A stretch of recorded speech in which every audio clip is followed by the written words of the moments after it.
নারদকে দেখতে পেয়ে সেই যুবতী ডেকে বলতে লাগলেন, ভো ভো সাধো ক্ষণং তিষ্ঠ মচ্চিন্তামপি নাশায় দর্শনং তব লোকস্য সর্বাথা ঘহরং পরম ভো ভো সাধো। হে মহাত্মানো, হে সাধু, ওই সরোবর্ষীয় যুবতীটি ডেকে বলছেন, হে মহাত্মানো, হে সাধু, কৃপা করে ক্ষণকাল অবস্থান করুন, দাঁড়ান। দর্শনং তব লোকস্য সর্বথা ঘহরং পরং। আপনার মতো সাধুর দর্শনে, আপনার মতো বৈষ্ণবের দর্শনে জীবের সমস্ত পাপ তাপ নাশ হয়ে যায়। কি বলছেন? সাধুর দর্শনে জীবের পাপ তাপ নাশ হয়ে যায়। তার জন্যই তো আমাদের নরোত্তম ঠাকুর লিখলেন, গঙ্গার পরশে হই পরচাতে পাবন,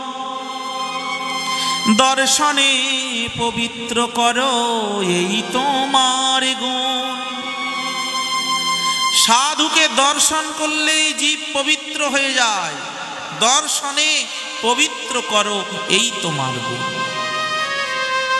দেখুন সাধু দর্শনের কি মহিমা।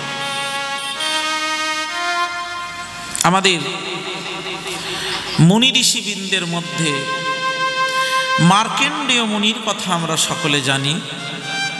এই মার্কেন্ডেয় মুনি শ্রী শ্রী চণ্ডী গ্রন্থ রচনা করেছিলেন। মার্কেন্ডেয় পুরাণের অন্তর্গত চণ্ডী, আমরা দুর্গা পূজায় চণ্ডী পাঠ শুনে থাকি। এই মার্কেন্ডেয় মুনির পিতা ছিলেন মৃকুণ্ড মুনি। মৃকুণ্ড মুনি কাশীতে গিয়ে মহাদেবের তপস্যা করলেন, হে দেবাদিদেব মহাদেব, আপনি কৃপা করে আমাকে একটি পুত্র দিন। কি হলো? মহাদেব তখন বলছে ওই মৃকুণ্ড মুনিকে, তোমাকে আমি পুত্র দিতে পারি, তবে কোন পুত্র চাও তুমি বলো। একটা পুত্র দেব তোমাকে, কিন্তু তার আয়ু কম, কিন্তু সে সাধু হবে, সৎ হবে। আর এটা যদি না নাও, তোমাকে আর একটা পুত্র দেব, সে হচ্ছে অনেক আয়ু কিন্তু দস্যু হবে, লম্পট হবে। বলো তুমি কোন পুত্র চাও। এ মুনি তো বিপদে পড়ে গেলে, এটা কেমন কথা হলো?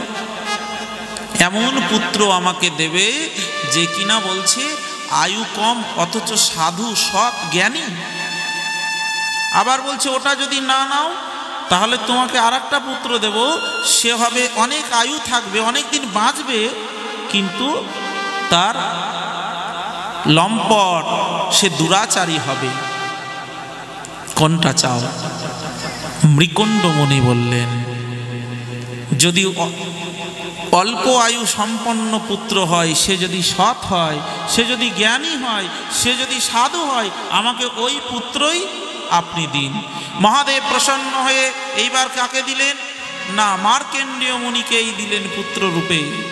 মার্কেন্ডেয় মুনি বড় হচ্ছে এবং তার পিতা জ্যোতিষীদেরকে দিয়ে তার জন্মকুণ্ডলী বিচার করালেন যে আমার পুত্রর তো কম আয়ু, মহাদেব বলেই দিয়েছে, তো আর কতদিন বাঁচবে। এবার জন্মকুণ্ডলী বিচার করে শৈশবেই জানতে পারলে যে আমার পুত্র বেশি দিন বাঁচবে না, তার অকাল মৃত্যু শৈশবেই চলে যাবে। পিতা তো কাঁদছে, এটাই তার জন্মকুণ্ডলীতে পাওয়া গেছে, খুব কাঁদছেন, আমার পুত্র, হায়রে সৎপুত্র, এমন জ্ঞানী পুত্র, বিধাতা তোকে এত কম আয়ু দিয়ে পাঠিয়েছে ধরাধামে। খুব কাঁদছেন। একদিন তার পুত্র জিজ্ঞাসা করলেন পিতাকে, পিতা আপনি সব সময় কাঁদেন কেন, কি হয়েছে বলুন। পিতা এড়িয়ে যায় বলতে চাই না। কিন্তু একদিন আর না বলে পারলেই না, বললেন পুত্র কি বলবো, তোমার যে অকাল মৃত্যু, তোমার জন্মকুণ্ডলিতে এমনই লেখা হয়েছে, তুমি এই রকমই আয়ু নিয়ে পৃথিবীতে এসেছ। পুত্র শুনে হতাশা হয়ে গেল। পিতা কি বললেন, আমার অকাল মৃত্যু যোগ, আমি অকালেই মারা যাব, কোনো কি উপায় নেই, কোনো কি পথপন্থা নেই আমার এই অকাল মৃত্যু যোগ থেকে আমাকে বাঁচানো, এই বিধির বিধানকে খণ্ডন করবার কোনো উপায় নেই, আমার ভাগ্যলিপিকে পাল্টে দেওয়ার? পিতা কাঁদছেন। এটা কি সম্ভব বলুন তো? কারো ভাগ্যেই যেটা লেখা হয়ে গেছে আমি আপনি পারবো তার ভাগ্যটা পাল্টে দিতে? কেউ পারবো না। তখন পিতা বললেন, না, এটা পাল্টানো যায় না, তবে একটা উপায়। কি? বিধাতার কলমের ওপরেও যদি কারো ক্ষমতা থাকে, বিধাতার কলমকেও পাল্টে দিতে যদি কেউ এ জগতে পারে, সে হলো একমাত্র সৎ সাধু, যা সেই সাধুর সেই কৃপা বলবান, সেই বলবান কৃপার দ্বারাই বিধাতার লিখনীকে খণ্ডন করা যায়। তো সৎ সাধু পাবো কোথায়? পিতা বলুন আপনি, সৎ সাধু পাবো কোথায়? পিতা নীরব। কারণ যিনি সৎ, যিনি মহাত্মা, যিনি সাধু, সে কি কখনো নিজে বলে যে আমি সাধু, আমাকে প্রণাম করো, আমাকে প্রণাম করলে তোমার মঙ্গল হবে? কোনোদিন কোনো সাধু বলবে? জানবেন, যদি কেউ বলে সে প্রকৃত সৎ সাধু নয়। কারণ সাধু, সৎ সাধু কখনো নিজের মহিমা নিজে প্রচার করেন না।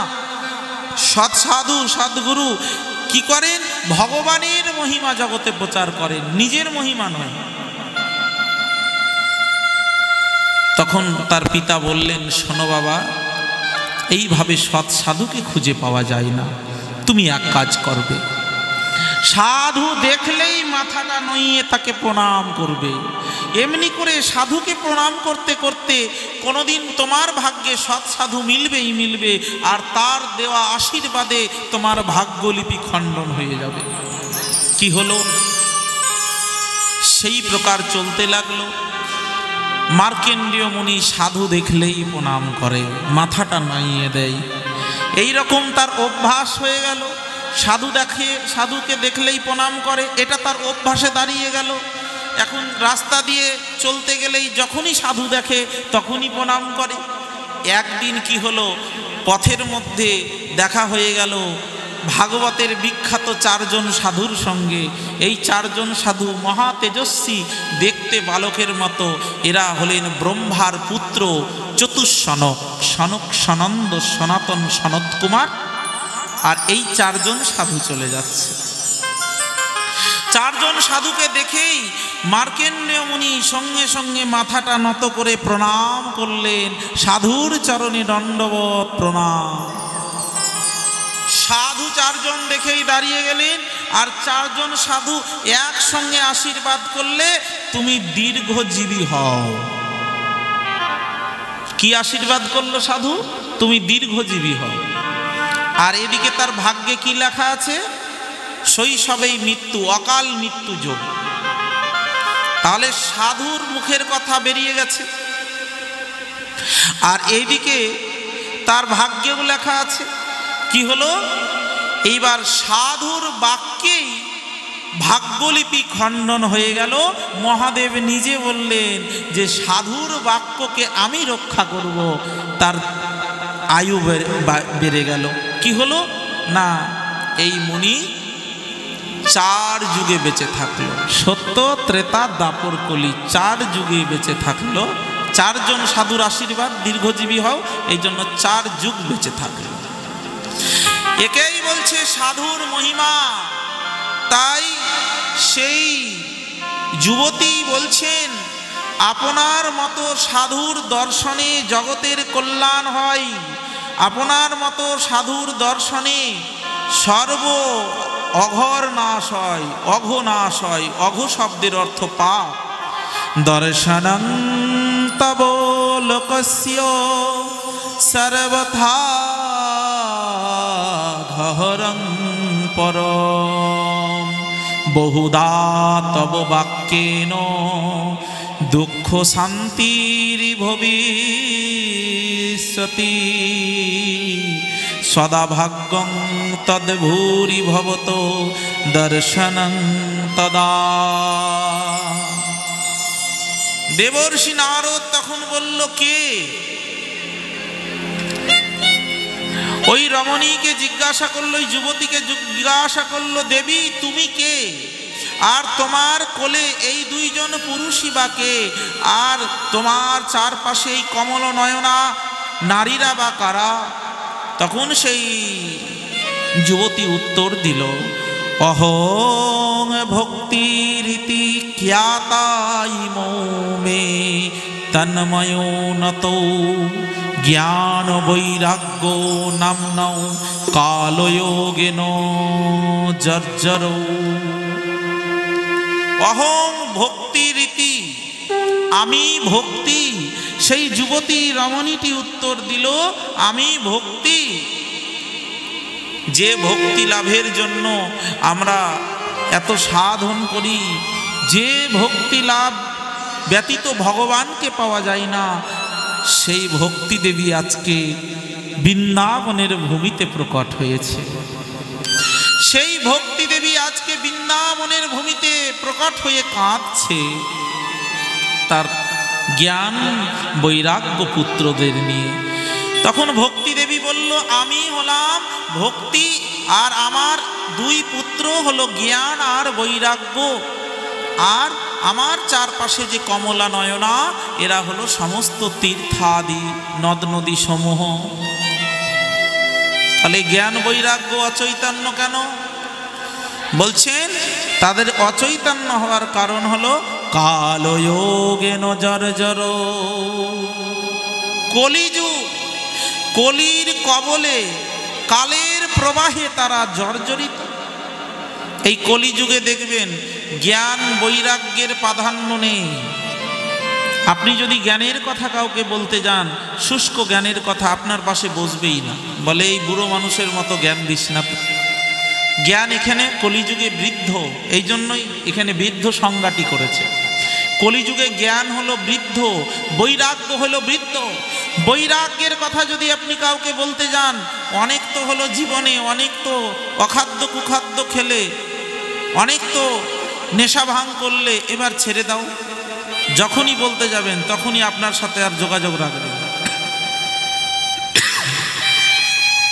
জ্ঞান বৈরাগ্য হলো এই কলিতে বৃদ্ধ। নারদ বুঝতে পারল। তোমার আরো বিশেষ করে তার পরিচয় জানতে চাইলেন। তখন ভক্তি দেবী উত্তর দিলেন, উৎপন্না দ্রাবিড়ে সহং বিদ্ধি কর্ণাটকে গতা কচ্চিতে কচ্চিনে মহারাষ্ট্রে গুর্জরে জীর্ণতাঙ্গতা। ভক্তি দেবী উত্তর দিচ্ছেন, আমি দ্রাবিড় দেশে উৎপন্ন হয়ে কর্ণাটকে বড় হয়েছি। মহারাষ্ট্রের কোথাও কোথাও আমি সম্মানিত হলেও গুজরাটে এসে আমি আসক্ত হয়ে পড়েছি। ভক্তির জন্ম কোথায়? ভক্তির জন্ম দ্রাবিড় দেশে, উৎপন্না দ্রাবিড়ে, কর্ণাটকে বড় হয়েছে। কিন্তু ভক্তি দেবী বলছেন যে আমি বৃন্দাবনের মাটিতে এসে আমি যুবতী হয়ে গেলাম। নারদ সবকিছু শুনে বলছে, দেবী তুমি জানো না তোমার মহিমা। এই কলি যুগে জ্ঞান বৈরাগ্য তেমন প্রাধান্য নেই। এই কলি যুগে ভক্তির দ্বারাই কলির জীব ভগবানকে লাভ করবে। ভক্তি ছাড়া ভগবানকে লাভ করা যায় না। ভক্তি ছাড়া কোনো সাধনাই ফল হতে পারে না। একথা মহাপ্রভুও বলছেন। ভক্তি বিনা কোনো সাধন দিতে না রে ফল। আপনি যেই সাধনাই করুন, যেই পূজাই করুন, যেখানে ভক্তি নাই, মনে করবেন পূজা করে ফল পাবো, আপনি ব্রতই করুন, তীর্থই করুন, দানই করুন, যত যাগযজ্ঞ করুন, যে কোনো কাজ করুন, যেখানে ভক্তি নেই সেই কাজে আপনার কোনো ফল হবে না, আপনার করাই সার হবে। এটা মহাপ্রভু বলছেন, ভক্তি বিনা কোনো সাধন দিতে না রে ফল। ভক্তি ছাড়া পৃথিবীতে কোনো সাধনাই ফল দেবে না। তাহলে কি করতে হবে আমাদেরকে? সব কিছুর মধ্যে ভক্তিকে খুঁজে নিতে হবে, আর ভক্তি দিয়েই সেটা করতে হবে। পূজা করলেও ভক্তিভাবে করো, ভগবানের নাম করছো সেটাও ভক্তি দিয়ে করো, তীর্থ দর্শন করছো ভক্তি দিয়ে করো, ভক্ত সেবা দিচ্ছ সেখানেও ভক্তি দিয়ে করো, অবহেলায় অশ্রদ্ধায় নয়, না আমার তো অনেক লোক দেখার সময় নাই, এইভাবে নয়। ভক্ত সেবা দিলেও ভক্তি করে, সম্মান করে। এই জন্য দেখবেন আমাদের যেখানে সেবা দেওয়া হয়, সাধুগুরু বৈষ্ণব সেবা, সেখানে গৃহস্থ এসে একবার প্রণাম করে গললগ্নিকিত বাসে দু হাত জোর করে সে বলে যায়। আমাদের মালদায় এটা খুব কম দেখি, কিন্তু আমাদের ওই উত্তরবঙ্গে প্রায় আমার যাওয়া হয় ভাগবত পাঠ অনুষ্ঠানে, ওইদিকে দেখি যে সেবা দিয়ে গৃহস্থরা যে কোনো, শুধু বৈষ্ণবকেই নয়, বাড়িতে একটা অনুষ্ঠান হচ্ছে, জন্ম অন্নপ্রাশন বা আরও অন্য পূজা পার্বণ উপলক্ষে বৈষ্ণব সেবা, ভক্ত সেবা, সাধারণ আত্মীয় স্বজন গ্রামবাসীর সেবা দিচ্ছে, সেখানেও গৃহস্থ প্রণাম করে গলায় গামছা দিয়ে হাত জোর করে বলে সকলের কাছে, কিছুই আয়োজন করতে পারি নাই, আপনারা কৃপা করে নিজ গুণে গ্রহণ করুন। এটা হলো ভক্তি। বলে ভক্তি যতক্ষণ না আপনার মধ্যে আসবে, আপনার সেবা দেওয়াটাও ব্যর্থ। মহাপ্রভু এত বড় কথা বলে দিলেন, ভক্তি বিনা কোনো সাধন দিতে না রে ফল, কিচ্ছু হবে না। ভক্তি ছাড়া এই কলিযুগের মানুষের মুক্তি নেই, উদ্ধার নেই। তাই তো বলছেন, কৃষ্ণ বসে তুই এক প্রেম ভক্তি রস, জ্ঞান মার্গে যোগ মার্গে কৃষ্ণ নহে বস।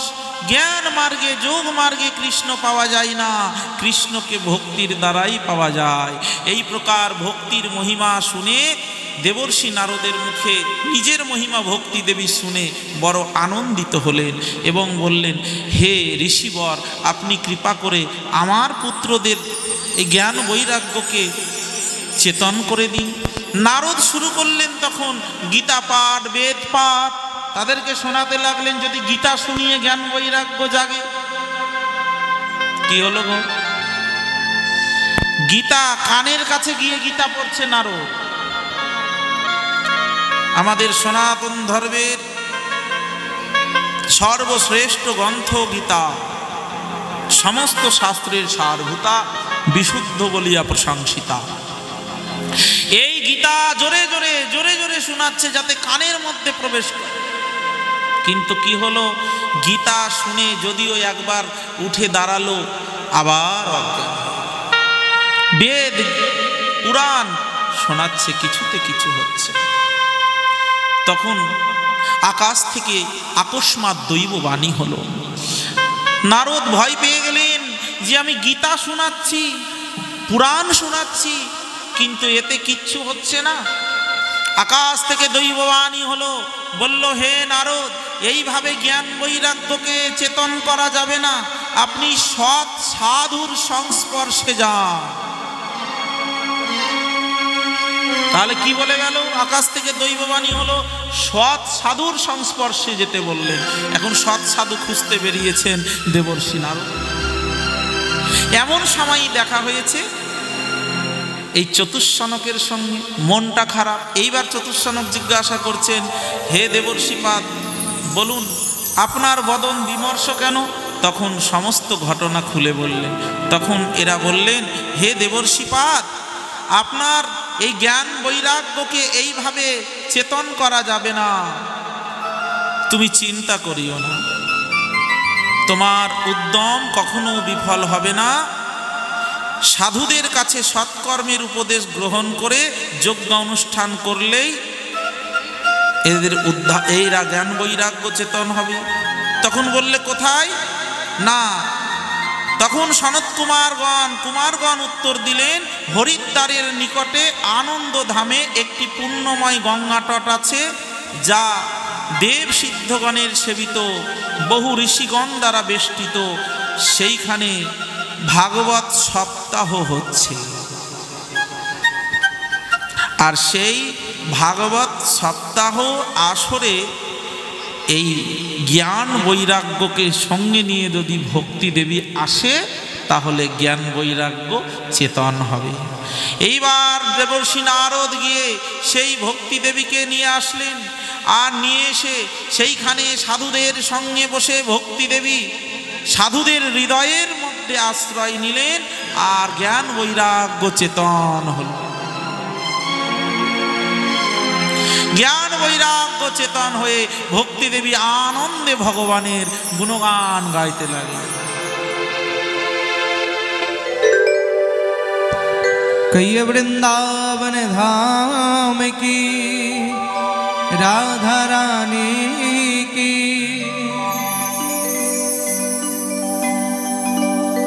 हे राधा रानी, इस सारे संसार में सब कोई पराया है, वगर आपके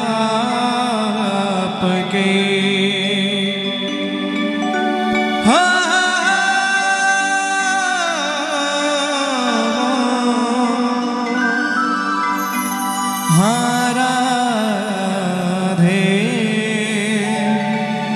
राधे। চলুন সকলে আমরা বৃন্দাবনে একটু রাধা নাম গাইব সবাই মিলে। चलो रे मन श्री वृंदावन धाम,